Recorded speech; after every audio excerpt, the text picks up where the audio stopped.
آغاز میں آپ کو بتائیں لاہور سمیت پنجاب بھر میں فوگ اور اسموگ کے خطرات برقرار ہیں۔ شہر میں مجموعی طور پر ایئر کوالٹی انڈیکس 800 کے قریب ریکارڈ کیا گیا۔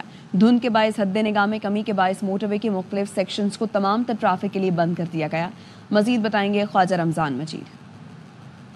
جبکہ لاہور سمیت پنجاب بھر میں فوگ اور اسموگ کا جو سلسلہ ہے وہ جاری ہے، اور پنجاب کے جو مختلف اضلاع ہے گزشتہ روز ان میں لیا اور بھکر کے اطراف میں بارش بھی ہوئی، جس کے باعث جو ہے وہ اسموگ میں واضح طور پر کمی آئی ہے، جبکہ شہر لاہور میں جو ہے وہ حد نگاہ بھی کم ہو چکی ہے اور اسموگ کا سلسلہ بھی برقرار ہے۔ مجموعی طور پر جو ایئر کوالٹی انڈیکس ہے وہ 800 کے قریب ہے، اور اس زہریلی فضا کے اندر جو ہے وہ سانس لینا بھی مشکل ہو چکا ہے۔ پنجاب حکومت کی جانب سے اسکول، کالجز اور یونیورسٹیز کے جو چھٹیاں ہیں اس میں توسیع کر دی گئی ہے۔ 24 نومبر تک اب نیا جو نوٹیفیکیشن پنجاب حکومت کی جانب سے جاری کیا گیا ہے، اس کے ساتھ ساتھ جو ہے مارکیٹس کا جو ٹائم ہے وہ بالکل محدود کر دیا گیا ہے، اور اس کے علاوہ 50% جو حاضری ہے وہ مختلف اداروں کے اندر کی گئی ہے۔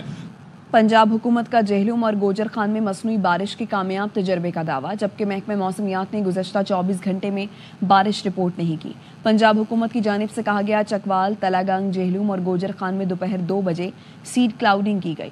چند گھنٹے بعد جہلم اور گوجر خان میں بارش ہوئی۔ پنجاب کی سینئر وزیر مریم اورنگزیب کہتی ہیں 100% مقامی مہارت اور ٹیکنالوجی سے مصنوعی بارش ممکن بنائی۔ کلاؤڈ سیڈنگ کے اثرات لاہور تک پہنچنے کا امکان ہے۔ پنجاب میں اسموگ کے پیش نظر مزید پابندیاں، ڈی جی ماحولیات نے نوٹیفیکیشن جاری کر دیا۔ لاہور، ملتان میں تمام یونیورسٹیاں اور کالج 24 نومبر تک بند۔ آن لائن کلاسز پر منتقلی۔ مری کے علاوہ تمام اضلاع کے اسکول بھی 24 نومبر تک بند رہیں گے۔ لاہور اور ملتان میں تعمیراتی کاموں پر مکمل پابندی، صرف قومی سطح کے تعمیراتی کاموں کی اجازت ہوگی۔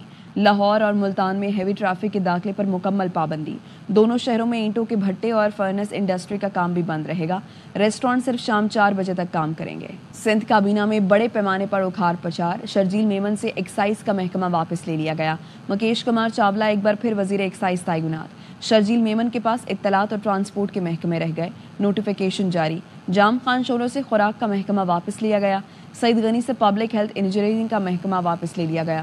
دوست علی راہمو کو صوبائی وزیر سے مشیر بنا دیا گیا۔ محمد علی ملکانی کو لائف سٹاک فشریز کا محکمہ دے دیا گیا۔ جبار خان معاون خصوصی خوراک سندھ تعینات۔ جنید بلند معاون خصوصی ایس ٹیٹا۔ لال چند کو معاون خصوصی اقلیت امور بنا دیا گیا۔ راجویر سنگھ معاون خصوصی انسانی حقوق تعینات۔ قاسم نوید قمر معاون خصوصی investment and public private partnership تعینات۔ سلیم بلوچ کو معاون خصوصی پبلک ہیلتھ انجینئرنگ تعینات کیا جائے گا۔ سندھ کابینہ میں بابل بھیو کی واپسی۔ مشیر تعینات۔ بابل بھیو کو جنگلات اور وائلڈ لائف کا محکمہ دیا گیا۔ Army chief general Asim Munir کہتے ہیں عالمی امن کے لیے اہم کردار ادا کرتے رہیں گے، لیکن کسی تنازع کا حصہ نہیں بنیں گے۔ غلط اور گمراہ کن معلومات کا تیزی سے پھیلاؤ اہم چیلنج ہے۔ نفرت انگیز بیانات سیاسی ڈھانچے کو غیر مستحکم کرتے رہیں گے۔ Army chief general Asim Munir کہتے ہیں غلط اور گمراہ کن معلومات کا تیزی سے پھیلاؤ اہم چیلنج ہے۔ حالیہ برسوں میں دنیا کو کئی چیلنج درپیش ہیں۔ غیر ریاستی عناصر کا اثر و رسوخ بڑھنا بھی اہم چیلنج ہے۔ ٹیکنالوجی کا جہاں معلومات کے پھیلاؤ میں اہم کردار ہے، وہاں غلط معلومات کا پھیلاؤ بھی چیلنج ہے۔ گمراہ کن معلومات، نفرت انگیز بیانات سیاسی ڈھانچے کو غیر مستحکم کرتے ہیں۔ اسلام آباد پالیسی ریسرچ انسٹی ٹیوٹ کے تحت مارگلا ڈائیلاگ 2024 کی تقریب امن و استحکام میں پاکستان کے کردار کے موضوع پر خطاب میں آرمی چیف نے کہا پاکستان دنیا میں امن کے لیے کردار ادا کرتا رہے گا، کسی عالمی تنازع کا حصہ نہیں بنیں گے۔ عالمی امن کی خاطر 2,35,000 پاکستانی یو این امن مشن میں کردار ادا کر چکے۔ 181 پاکستانیوں نے عالمی امن کی خاطر جانوں کا نذرانہ دیا ہے۔ جنرل عاصم منیر نے توجہ دلائی کہ فتنہ خوارج دنیا کی تمام دہشت گرد تنظیموں اور پراکسیز کی آماج گاہ بن چکا ہے۔ پاکستان توقع کرتا ہے افغان عبوری حکومت دہشت گردی کے خلاف سخت اقدامات کرے گی۔ جنرل عاصم منیر نے کہا بھارت کے انتہا پسندانہ نظریے کی وجہ سے امریکہ، برطانیہ اور کینیڈا سمیت بیرون ملک بھی اقلیتیں محفوظ نہیں۔ مقبوضہ کشمیر کا یو این قراردادوں کشمیری عوام کی امنگوں کے مطابق حل ناگزیر ہے۔ آرمی چیف کا کہنا تھا پاکستان نے ہمیشہ آزاد فلسطینی ریاست کے قیام پر زور دیا ہے۔ بانی پی ٹی آئی کا پیغام ہے 24 نومبر کو پوری تیاری کے ساتھ نکلنا ہے۔ خدشہ ہے 24 سے پہلے مجھے گرفتار کر لیا جائے گا۔ بشرا بی بی کا پشاور میں پی ٹی آئی جلسے سے خطاب، کہا بانی P T I party leader ہیں، میرا سیاست میں آنے کا کوئی ارادہ نہیں، میں صرف بانی کا پیغام پہنچانے کے لیے آئی ہوں کیونکہ ان کا سیاسی پیغام ورکرز تک پہنچانا مشکل ہے۔ ذرائع کے مطابق بشرا بی بی کے خطاب کے وقت شرکاء کو موبائل فون بند کرنے کی ہدایات کی گئیں۔ قائد نون لیگ نواز شریف کہتے ہیں بانی پی ٹی آئی نے پاکستان کے لیے کیا کیا ہے، لوگ ان کے لیے باہر نکلیں گے، ملک کو نقصان پہنچانے کے علاوہ کچھ نہیں کیا۔ قمر باجوہ، فیض حمید اور اس وقت کے ججوں کے ساتھ مل کر ہمارے خلاف کیا کچھ نہ کیا، ہم نے بدترین ظلم برداشت کیے، ملک کی ترقی میں یہ پھر خلل ڈالنا چاہتے ہیں۔ ہم نے اپنے دور میں کیا ہے جو لوگ ان کے لیے باہر نکلیں گے؟ کوئی ایک منصوبہ بتائیں یا کوئی ایسی چیز بتائیں جس میں وہ فخر کے ساتھ کہہ سکیں کہ جناب میں نے پاکستان کے لیے کیا ہے۔ عدلیہ کے ساتھ اس زمانے کے ججز کے ساتھ ساز باز کر کے وزیر اعظم کو جس کا نام نواز شریف ہے، اس نے اس کو اپنا ڈسکوالیفائی کرایا ہے۔ ثاقب نثار جیسے لوگوں سے مل کے ساری زندگی کے لیے ڈسکوالیفائی کروایا۔ آج وہ کس بات کا تانا دیتے ہیں ہم سب لوگوں کو؟ ڈیموکریسی کو خراب کرنے والے عمران خان ہیں۔ باجوہ کے ساتھ مل کر ہمارے خلاف کیا کچھ نہیں کیا۔ باجوہ کے جو اس وقت کے ڈی جی آئی تھے جنرل فیض، ان کے ساتھ مل کر کیا کچھ نہیں کیا ہمارے خلاف۔ ان سب چیزوں کا ہم کو پہلے حساب دینا چاہیے۔ میں 3 دفعہ پاکستان کا وزیر اعظم رہ چکا ہوں، اور آگے بتانے کے لیے کہ جی آپ کی بیگم کچھ دنوں کے بعد کی بیگم فوت ہو گئی ہے اور آپ پے رول پہ آپ جا سکتے ہیں۔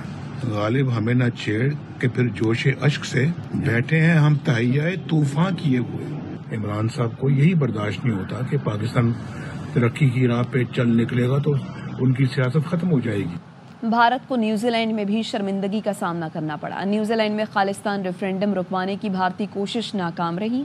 نیوزی لینڈ نے خالصتان ریفرینڈم کے لیے سیک فار جسٹس کو اجازت دی تھی۔ آکلینڈ میں کل خالصتان ریفرینڈم کرائے جائیں گے، جس کے بعد آکلینڈ کے مرکزی علاقے اوٹی اسکوائر پر ریفرینڈم کے حوالے سے تیاریاں کی جا رہی ہیں۔ بھارتی وزیر خارجہ نے کیوی ہم منصب سے خالصتان ریفرینڈم پر بات کی تھی۔ نیوزی لینڈ کی وزارت خارجہ نے بھی گفتگو کی تصدیق کی ہے۔ کراچی کے علاقے ملیر کوہی گوٹ میں پولیس نے خفیہ اطلاع پر چھاپہ مار کر کچی شراب بنانے والے 2 ملزمان کو گرفتار کر لیا۔ بات کریں گے، نذیر شاہ ہمارے ساتھ موجود ہیں، آگاہ کیجیے نذیر۔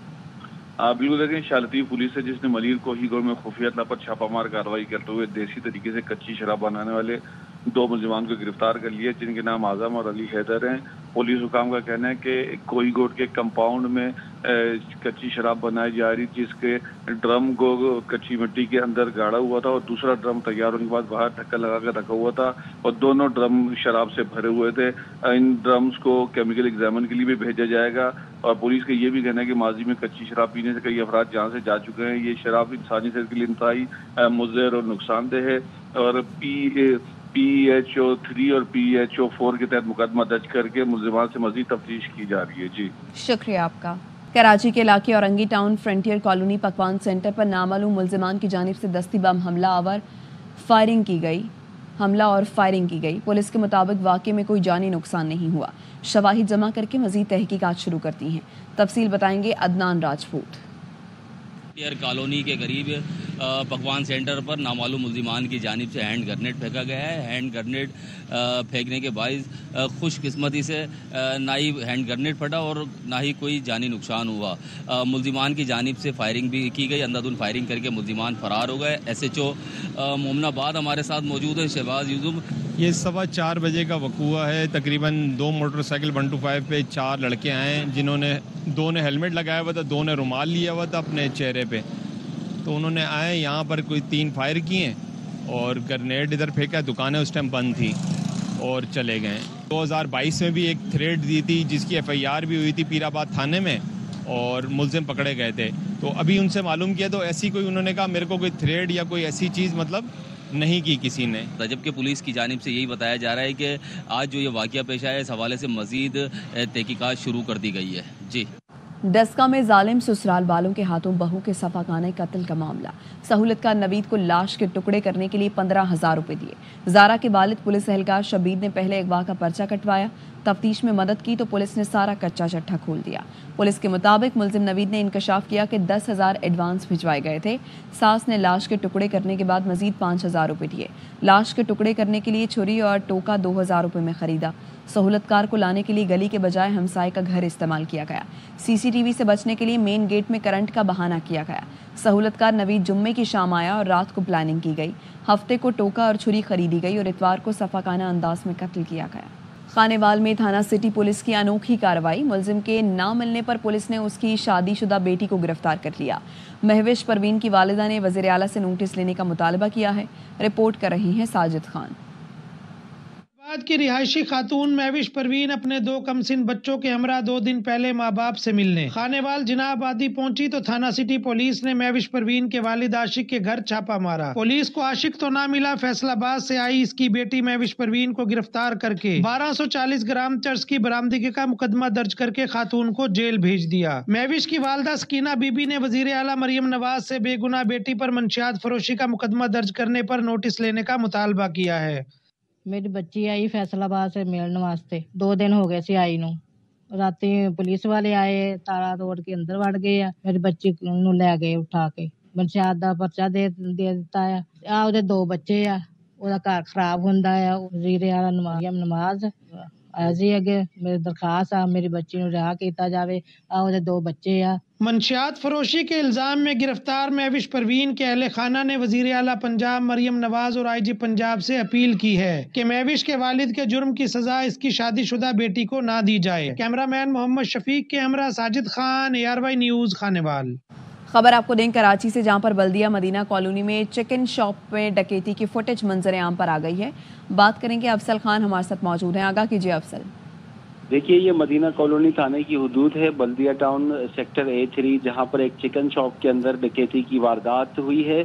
مسلح ملزمان جن کی تعداد 2 ہے، دکان کے اندر داخل ہو کر وہاں پر موجود دکاندار اور جو گاہک تھے ان کو انہوں نے اسلحے کے زور پر لوٹ لیا۔ ممکنہ طور پر جو ملزمان کے جو دیگر ساتھی ہیں وہ دکان کے باہر بھی موجود تھے۔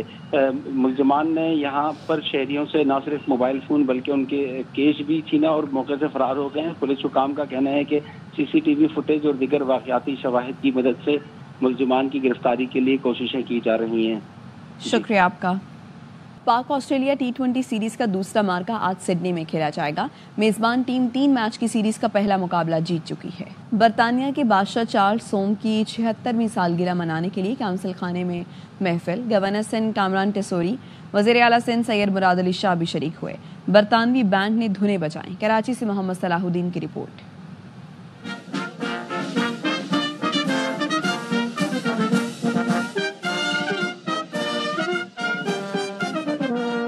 برطانوی شاہ چارلس سوئم کی 76ویں سالگرہ کی تقریب کا آغاز پاکستانی اور برطانوی قومی ترانوں کی دھنوں سے کیا گیا۔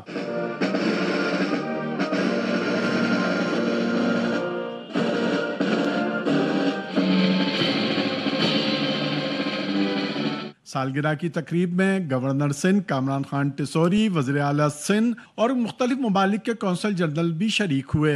وزیر اعلیٰ سندھ کہتے ہیں کہ برطانیہ اور سندھ دونوں میں تخلیقی روایت یکساں ہیں جنہوں نے عالمی میوزک اور آرٹ کو نئی شکل دی۔ This celebration marks a milestone in a new era of British monarch. His Majesty's long-standing dedication to environmental preservation, climate action and community development resonates strongly with us in Pakistan.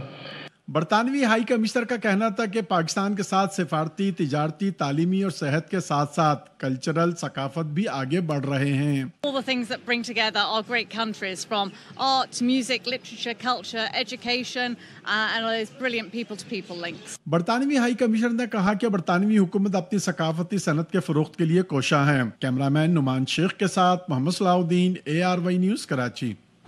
خبر آپ کو دیں دفاعی صنعت کے بین الاقوامی سطح پر فروغ کے لیے آئیڈیاز نمائش اور سیمینار۔ کراچی ایکسپو سینٹر میں 19 تا 22 نومبر تک آئیڈیاز 2024 نمائش کا انعقاد کیا جائے گا۔ دفاعی پیداوار برآمدات SIFC کے ترجیحات میں شامل۔ پاکستان کی دفاعی صنعت فعال طور پر تحقیق اور ترقی میں مصروف عمل ہے۔